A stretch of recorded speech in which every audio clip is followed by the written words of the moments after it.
let's talk about this RP22 for a second. Okay, let's do it. I think it's really cool. It's okay, so let me share this. This is the actual guideline, and it is 144 pages. Okay, so it's quite a read, right? You can kind of see some of it. This is actually one of my favorite areas here. One of my favorite graphics. Let me see if I can find. Does it say buy the spatial audio calibration toolkit? Is that why you no, no, I think it's good, definitely. But it's very thorough. Well, I wouldn't say extremely thorough to the point where they're telling you exactly what to do. It is a guideline. And so basically what I did is I took this whole document, I threw it into the chat GPT, and I said, give me a quick summary so I can share with the folks here what this actually is, what it does. So let me see if I can kind of go through this summary. Okay, so it's a combination. Well, a few people who are part of the CTA. Should I explain what that is? Shoot. Let's just say this. A bunch of smart people got together, right? Mm-hmm. And people who do this for a living came together and said, "Hey, there's just too much conflicting information. Let's come up with something where everybody can kind of agree. There's consensus." And so I think that's a good thing. I think that's a good thing to have that. And their whole idea is to kind of provide just an overview of, what you should and should not do. Not exactly this is the only way. This is the only path. It's more like you can go that way, but this is what you compromise. You can go this way, but here are the compromises you're going to make when you do that. What does it say here? Consensus driven. It's not. Let's see. They have is there? Can we drop a link to that? If you just type in RP22 CTA, I think you'll come across a website where you can type in your email and they'll send it to you. I think they also have one where you can buy it for $0, so you can get access to it. One of the things that I liked is they have a 1-to-4 grading system where they just basically say, if you want, just a basic system where you kind of get an idea how things sound, well, that's level 1. Level 2 is okay. It's a little bit, it is more performance, better clarity. So level 3 would be closer to perfect. And then level 4 would be as good as you can possibly get this. Right. And so most people, unless you have a dedicated room and a ton of money, it's going to be tough to get to level 4. Sure. And I agree. I think that's a good way to separate these out. And then they have different criteria. And I think this is smart also. This is the image that I was showing you here. Share screen. This is the criteria that they use. So broken up into 3 general areas: spatial resolution, the timbre, and dynamic. So under spatial resolution, you have localization accuracy, how well you can tell where something is. It is, yeah. Sound movement. So does the sound moving around? Sound smooth? Do they sound around your room? Right. Are the pans consistent? Are there any gaps? Does it move in the direction it's supposed to move? And to the place it's supposed to move? And then immersion and envelopment. Do you feel like you're surrounded by this, or are there times where you're not really hearing that much sound? Okay. And then this is interesting. Audience coverage is kind of in between here. And then timbre is the dialogue clarity. Important to a lot of people. They want to be able to hear those voices. And then tonal balance is the balance of the bass, mid-range, and the treble. Don't we have like a section on our disc called tonal balance? Tonal balance, yes. Imagine that. Yeah. If you compare this to stuff we do on our disc, we do have one where it's about object movement, and then about tonal balance, and then this part, dynamic range. Dynamic range is a little bit tough. I don't know that we necessarily have one. Well, we kind of do. We have a test for dynamic range in that we try to figure out when something is distorting. So when you do the crossover test, either you don't hear anything or it's making some bad noises. You've hit the limits of the bass extension. Yep. And then maybe when you hear the sweeps, are there any times where it doesn't sound pleasing? And then they have bass impact and sound isolation. So these are the different criteria. And what's interesting here is they have this chart that shows you, you may want a perfect balance between all of them, but maybe you can't. Maybe you kind of have to sacrifice on the spatial aspects and focus more on the talent. So that level 4 is the one on the left. Is that what you're trying to? Is that what they're trying to? Or no? I haven't read this whole thing. I skimmed through it. Charlatan. A link to it in the chat.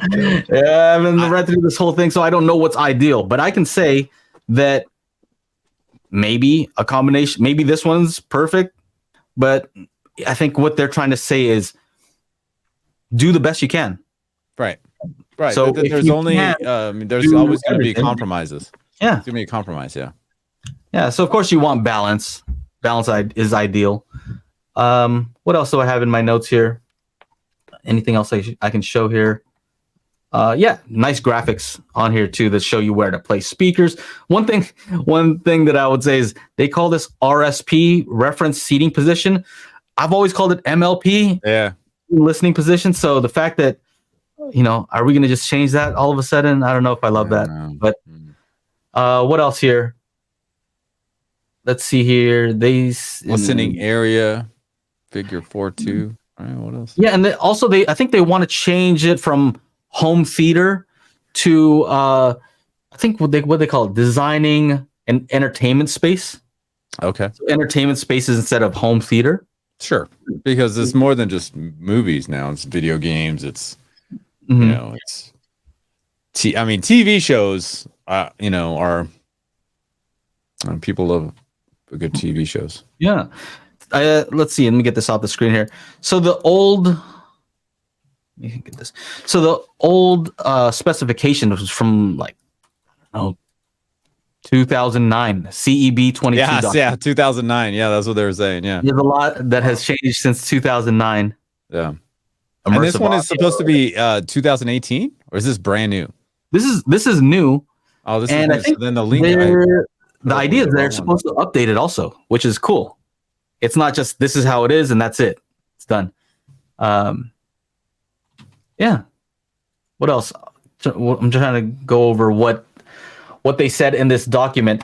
The other thing is that they allowed for formats like Dolby Atmos, Oro 3D, DTSX, MPEG-H. And so they said, hey, you have all these different formats. You have to make a compromise. And that is true. Sometimes it's going to be tough to make it so you have a system that works well with all of them, unless you have a ton of speakers and some kind of processor that can handle all that. I like it. I like the fact that they went and just. But hey, we need to wrangle this in. We need to wrangle this in. I thought Oro 3D was dead, man. Why? Yeah. Somebody bring it back to life. Why'd they even put it in here, huh? Yeah, no. What else? Let me see. What else did they have here? Trying to figure out if there's anything important that I need to touch on here. I guess some quick criticisms based on skimming through this, and maybe I'm wrong about this, but first of all, they have a section on advanced optimization, which is DSP techniques. Yeah. And out of 144 pages, it's about maybe one paragraph. It's a very small section here. Right. And to me, I think that's one of the most important areas to focus. That's one area where we can use this new technology, DSP, computers, to really improve somebody's sound experience. And so that's maybe one area where I wish they would kind of reach out to me and say, hey, well, what do you have going on? What's this Magic Beans thing about? And hopefully we can incorporate some of that into these guidelines.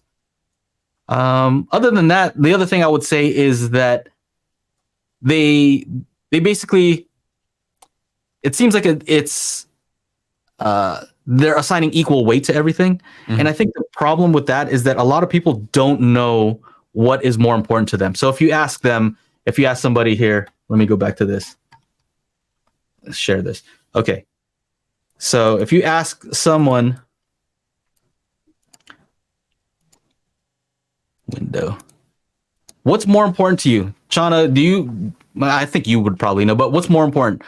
Localization accuracy or tonal balance? Localization accuracy. Better, more than tonal balance? Bright speakers. And I live in this weird world where every speaker is the same. So, okay. It's so for me, it would be if I'm setting up something Atmos related. Yes, I understand.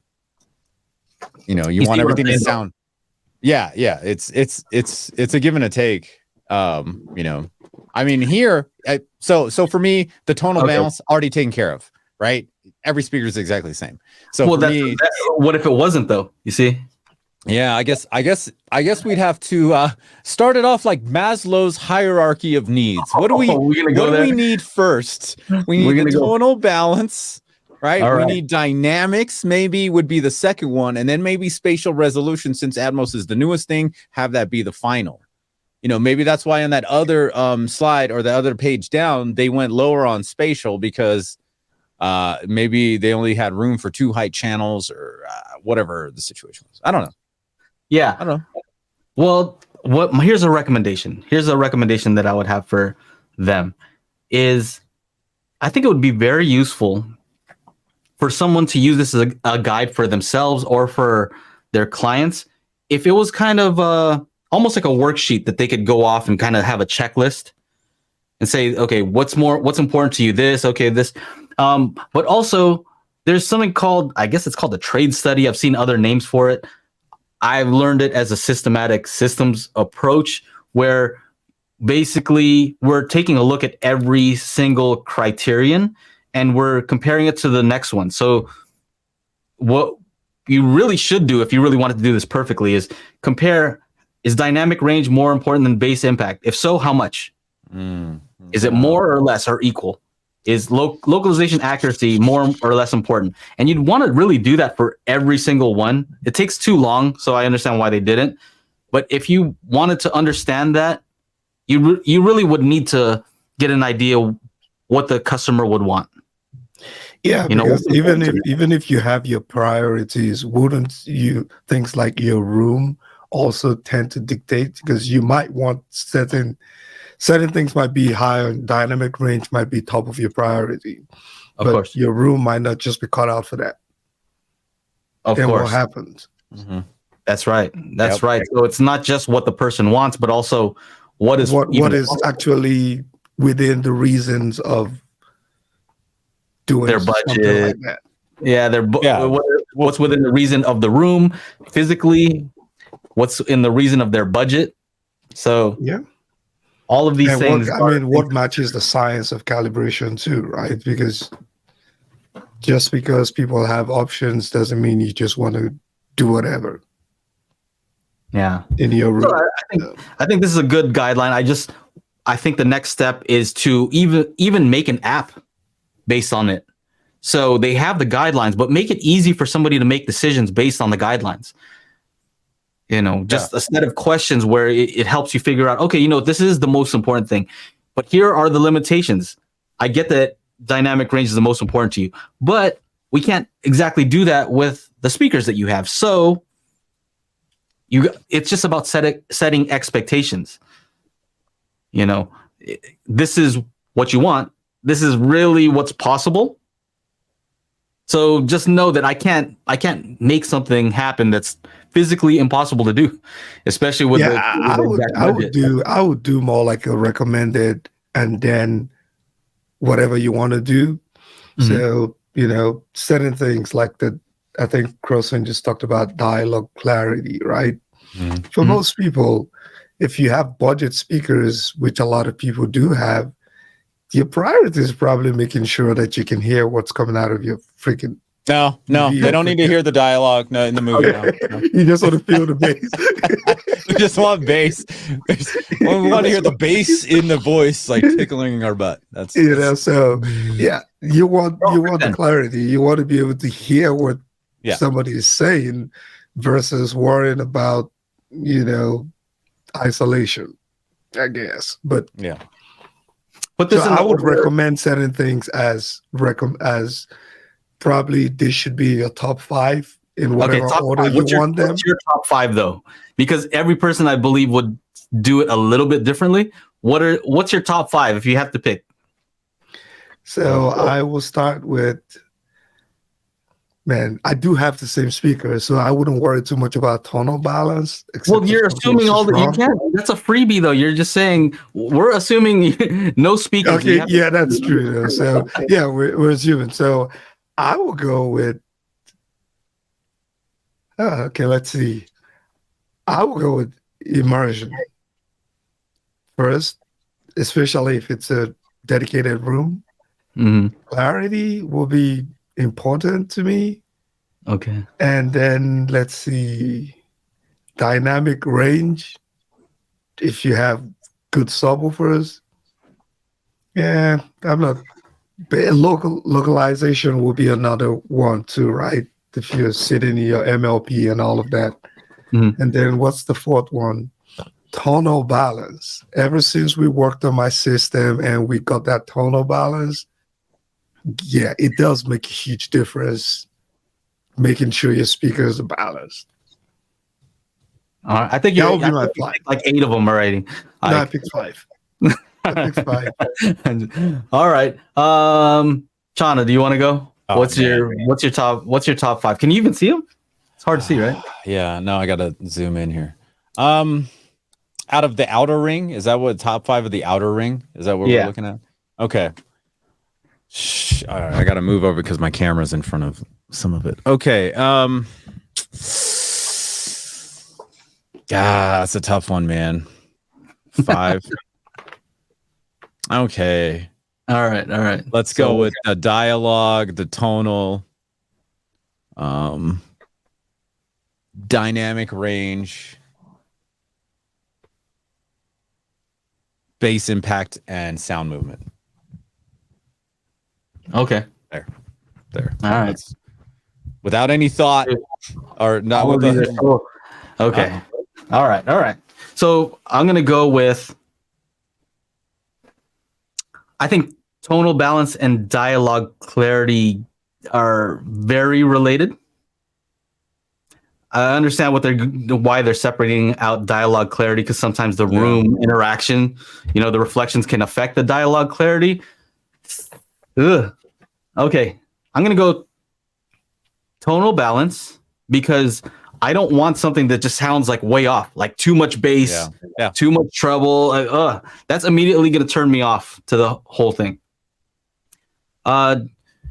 Dynamic range, I don't know if they include distortion, because if you have something that doesn't have a ton of dynamic range, maybe that means it's going to distort. I don't like distortion. I need to be able to play it to the level loudness that I need to and want to play it without hearing any nasty noises. Okay, so that's 2. Tonal balance, dynamic range. Audience coverage. Okay, yeah, I don't even know what that means.